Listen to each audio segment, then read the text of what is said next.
Once again, Taco Trump did what he does best. He chickened out. Donald Trump just announced that he has eliminated tariffs on a large chunk of Brazilian agricultural goods, including fruit, cocoa, beef, and coffee.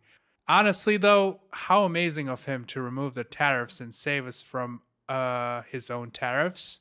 The genius just realized that the US doesn't grow any coffee. Like, what was his intention? Did he think that tariffing coffee would suddenly make new coffee farms pop up in the United States? The demented taco didn't even know that coffee only grows in certain climates. Let's rewind for a second to see how pathetic this really is. Back in July, Trump slapped these massive 40% tariffs on Brazil. Why? Was it an economic strategy? Was it to protect American jobs? Of course not. It was a temper tantrum. He did it to punish Brazil for holding his buddy, Jair Bolsonaro, accountable for trying to stage a coup. He literally tried to use the American economy as his personal revenge tool to defend a convicted criminal in another country. Over the last few months, while Trump was playing dictator, the price of your morning coffee skyrocketed. Beef prices went through the roof. He literally taxed your breakfast for his personal revenge. And surprise, surprise,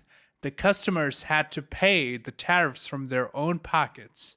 Compared to a year ago, coffee prices are up 41%, banana prices are up 8.6%, and ground beef is 11.5% more expensive. The November 4th elections were a bloodbath for the GOP, and the main reason for this bloodbath was the rising cost of living. And then, when the taco in chief looked at the polls and saw his approval rating tanking to a humiliating 38%, he realized that he's an idiot. Brazil didn't come crawling back like Trump told his followers. In fact, Brazil did literally nothing. Trump puffed his chest out and acted like he was the godfather of geopolitics. And what happened? Did Brazil crumble? Did Brazil come crawling back begging for forgiveness? Nope. Lula, the Brazilian president, stood there, didn't blink, and let Trump punch himself in the face. In fact, Brazil kept their 18% tariff on US ethanol.